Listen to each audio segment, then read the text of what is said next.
हम जबर के खिलाफ खड़े हैं। पाओ किसी का जबर हो, वो वर्दी का हो या बगैर वर्दी का हो।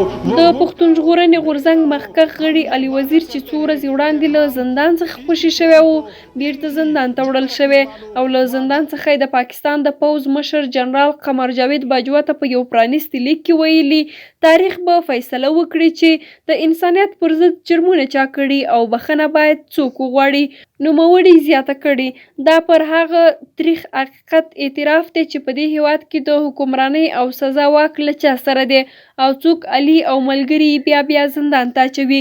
علي څرګنده کړې عجیبه ده د انسانیت پر وړاندې جرمونه تاسې کوئ او بخښنه به زه غواړم. نوموړي دا لیک وروسته تر هغه له زندان څخه باجوه ته استولی دی چې باجوه څو ورځې وړاندې ویلي و چې علي وزیر باید د خپلو کړنو له امله بخښنه وغواړي. د علي وزیر د لیک په اړه تر اوسه پورې د پوځ او حکومت لخوا کوم بیان مخې ته نه دی راغلی. بلخوا د پښتونخوا سیاسي فعال ایمل ولی خان په تازه څرګندونو کې د افغان جګړې په اړه د ملا فضل الرحمن وروستی دریځ غندلی دی. نوموړي ویلي دا څنګه ولسواکي شوه چې یو څوک پر سټیج درېږي او په افغانستان کې د افغان وژنې له روانې جګړې ملاتړ کوي.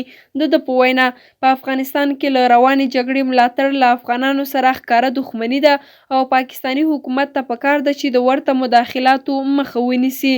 هغه په افغانستان کې روانه جګړه ترهګري بللې ده او په وینا یې له دې جګړې ملاتړ کوونکي ترهګر دي او باید د ترهګرو په څیر چلند ورسره وشي.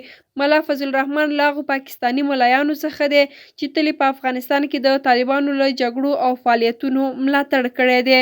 افغانان بیا په ټولنیزو رسنیو کې هغه د پاکستاني استخباراتو ګمارل شوی ملا بولي.